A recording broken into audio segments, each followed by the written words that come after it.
Assalamualaikum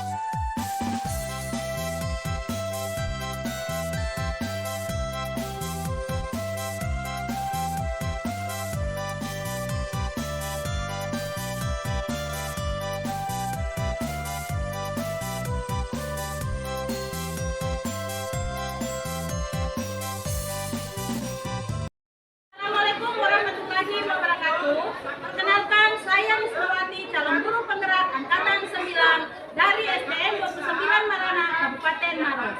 Kali ini saya akan menyelesaikan tugas demonstrasi kontekstual modul 3.1. Di sini saya akan mewawancarai 3 kepala sekolah tentang bagaimana cara pengambilan keputusan sebagai pemimpin. Selamat menyaksikan. Assalamualaikum warahmatullahi wabarakatuh, Pak. Bagaimana kabarnya Pak hari ini? Alhamdulillah sehat. Alhamdulillah ya Pak ya. Jadi begini Pak, hari ini saya ingin meminta waktunya Bapak sedikit untuk melakukan wawancara untuk menyampaikan tugas saya sebagai calon guru penggerak Angkatan 9, yaitu terkait tentang praktik pengambilan keputusan sebagai pimpinan. Ya, jadi di sini Pak ada beberapa pertanyaan yang ingin saya tanyakan. Namun sebelumnya mungkin Bapak boleh memperkenalkan diri terlebih dahulu. Oke, nama saya Saiful. Saya di sini sebagai kepala PTD SDN 29 Marana. Kebetulan pada kesempatan ini ada guru saya namanya Ibu Nisma sebagai CGP Angkatan 9 akan melakukan wawancara terhadap saya terkait mengambil keputusan sebagai pimpinan. Saya kira itu. Terima kasih Pak. Ya, jadi di pekan ini ada beberapa pertanyaan yang ingin saya tanyakan kepada Bapak. Yaitu yang pertama, selama ini bagaimana Bapak dapat mengidentifikasi kasus-kasus yang merupakan dilema etika atau rujukan moral? Ya, jadi dilema etika di suatu sekolah itu memang kadang sering terjadi, di mana dilema etika itu kan dua hal yang sama pentingnya. Adapun hal-hal yang saya lakukan, pertama saya tentu mengumpulkan dulu semua teman-teman guru apa saja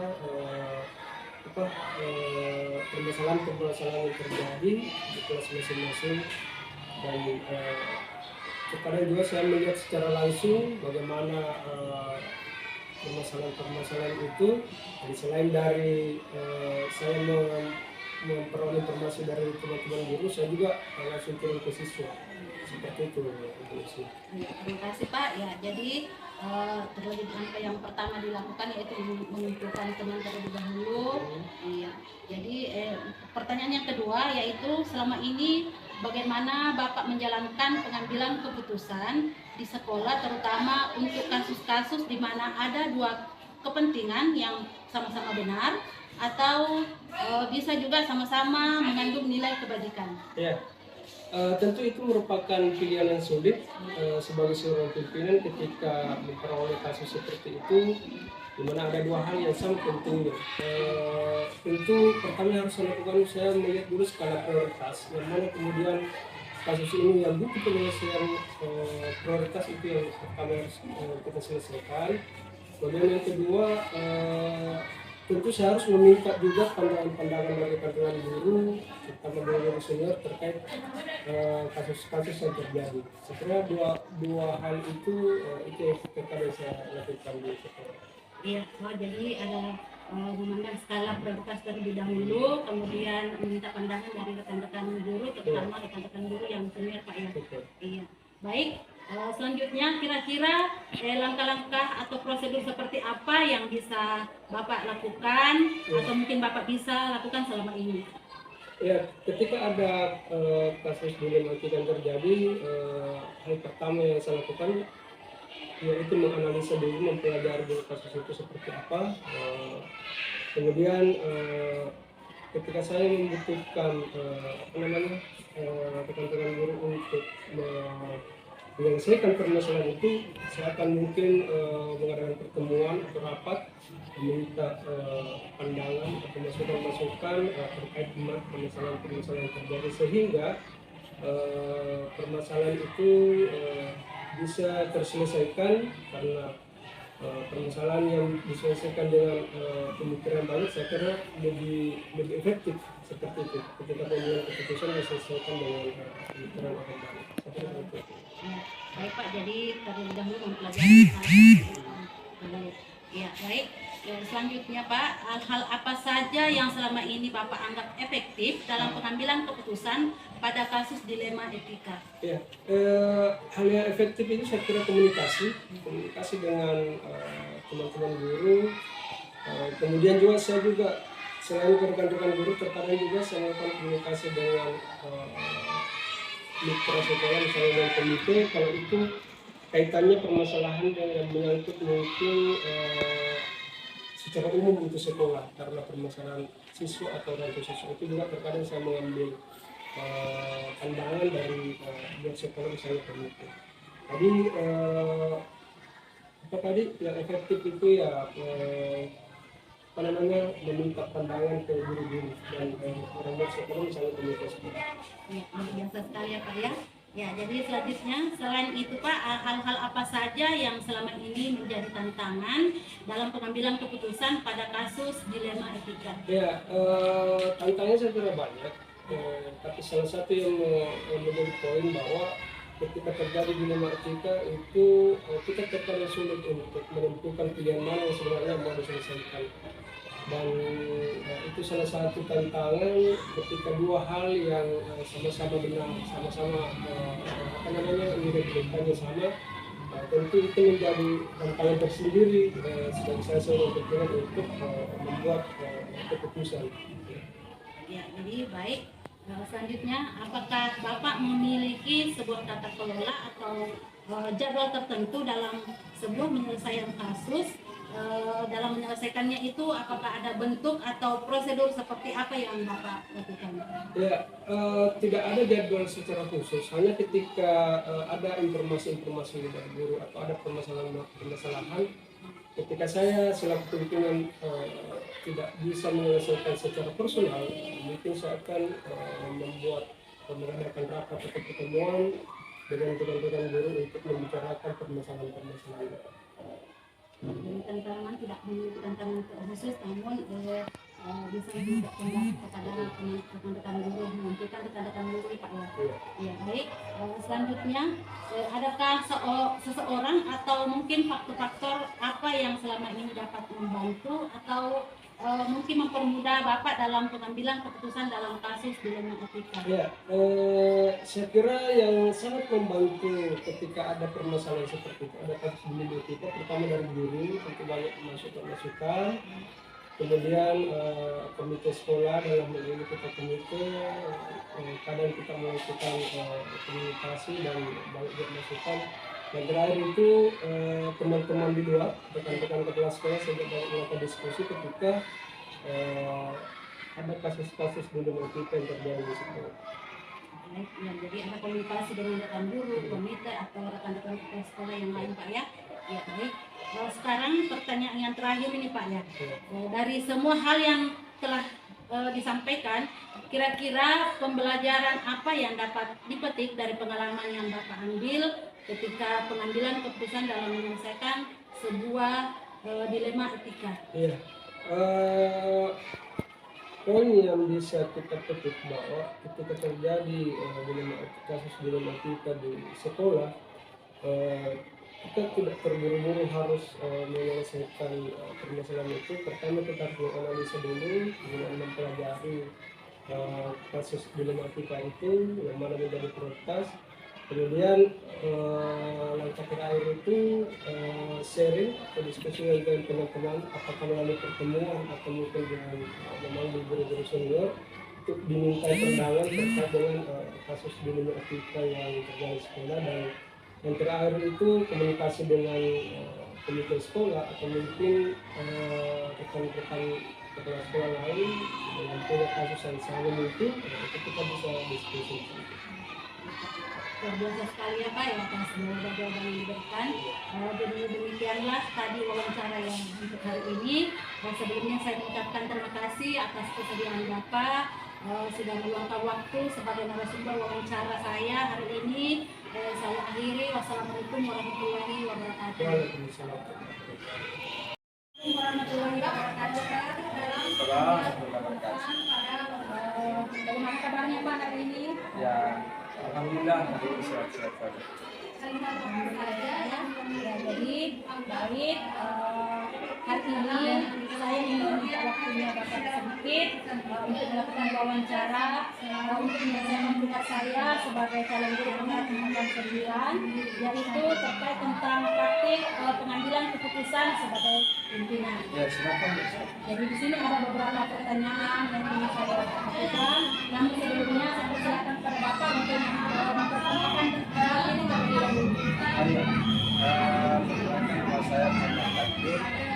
Saya saat ini diamanahkan oleh pemerintah sebagai penanggung jawab di seluruh Satria Universitas Jawa. Saat ini saya berada di Uniko selama kurang lebih 2 tahun. Seperti barangkali ini. Terima kasih Pak.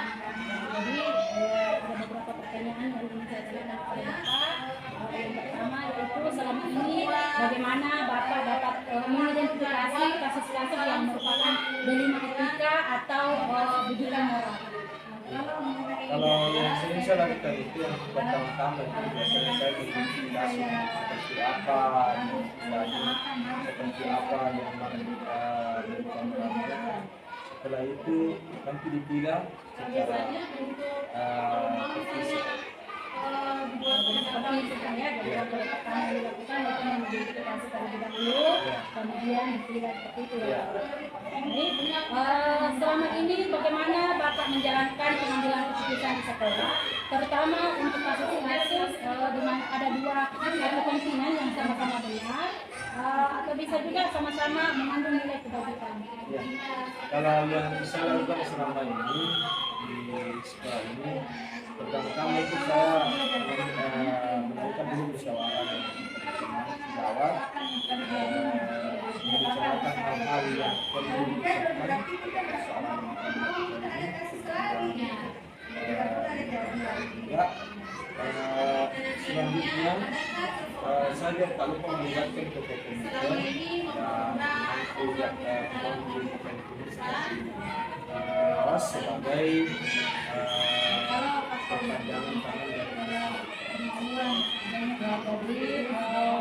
Sebelumnya Bapak bermusyawarah dulu ya dari kepentingan sejawat dari sekolah, kemudian komite dan pengawas. Jadi kira-kira langkah-langkah atau prosedur seperti apa yang dilakukan atau mungkin Bapak bisa lakukan selama ini? Kalau langkah-langkah awal itu yang pertama tadi apa yang saya sampaikan, identifikasi dulu masalahnya. Setelah diketahui masalah yang dihadapi, kemudian dipecahkan bersama dengan guru, staf, komite dalam sebuah rapat yang kemudian dilanjutkan lagi dengan pertemuan khusus dengan pembina sekolah, di mana tak lain adalah pengawas itu sendiri. Setelah itu, setelah mendapatkan solusi yang tepat, barulah kita melakukan aksi untuk peningkatan permasalahan yang dihadapi, baik itu dari segi dilema etika, kemudian bukan sendiri. Jadi baik, langkah yang pertama yang dilakukan yaitu mengidentifikasi terlebih dahulu, kemudian menginstruksi guru di sekolah untuk melakukan rapat untuk menentukan kesimpulan dari keputusan tersebut. Seperti itu kan ya? Iya. Jadi hal-hal apa saja yang selama ini Bapak anggap efektif dalam pengambilan keputusan pada kasus dilema etika? Iya, kalau yang paling efektifnya itu yang saya lakukan selain tadi itu musyawarah, tentu harus mengambil kebijakan atau keputusan yang bisa mencari solusi yang terbaik dari permasalahan dari tersebut. Itu juga tercermin dari pencapaian apa yang telah didapatkan tadi. Jadi mengambil sebelumnya Bapak mengambil kebijakan untuk mencari solusi dari masalah tersebut. Iya. Ya, jadi selain itu hal-hal apa saja yang selama ini menjadi tantangan dalam pengambilan keputusan pada kasus dilema etika? Ya, tantangannya yang saya pernah alami sendiri, satu di antaranya ketika teman-teman sejawat itu ada yang tidak proaktif dalam memberikan solusi. Yang paling beratnya lagi pada saat tahap pelaksanaan tersebut ini menjadi titik beratnya ketika pelaksanaan itu dilakukan. Saya kira itu. Seperti itu Pak ya, jadi selama ini pernah menghadapi tantangan ada rekan sejawat yang proaktif dalam mengambil keputusan.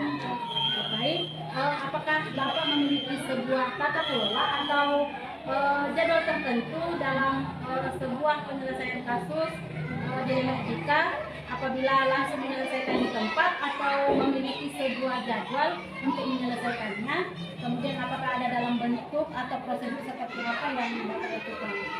Ya, kalau dari segi jadwalnya tidak ada yang berlaku saya buat, tetapi untuk dalam proses pelaksanaan dilematikanya itu tentu ada.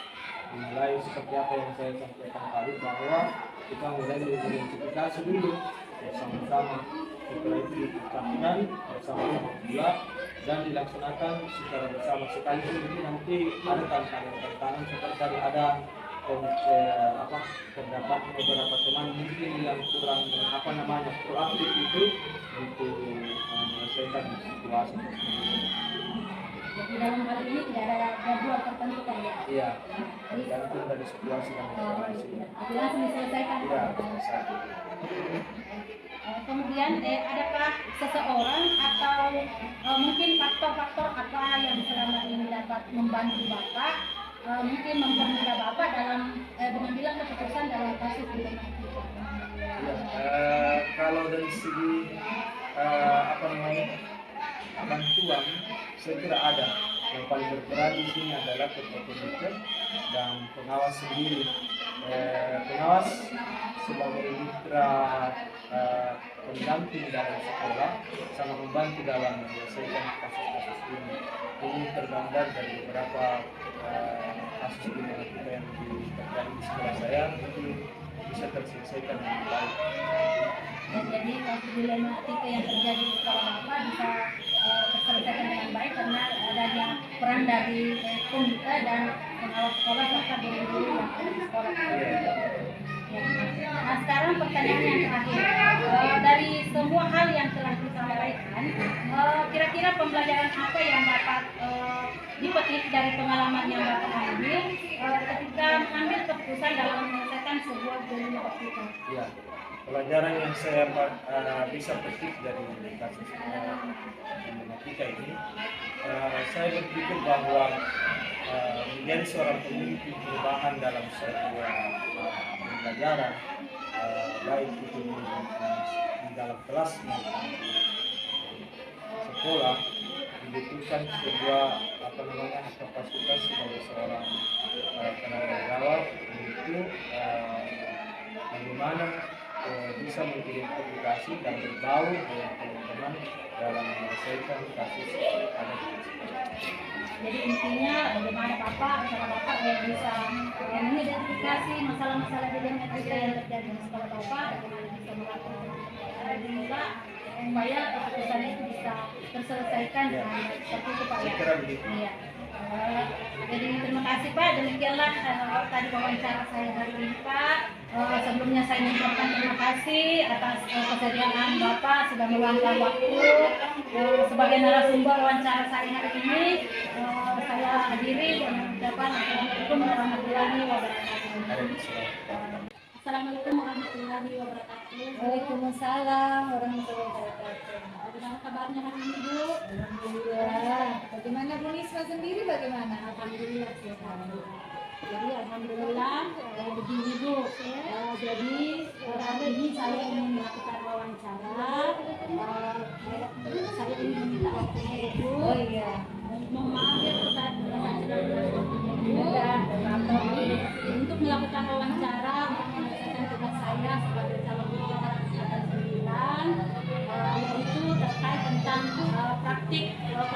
keputusan kasus pimpinan. Ya, jadi mungkin sebelumnya boleh Ibu memperkenalkan diri terlebih dahulu. Nama saya Rahmatia.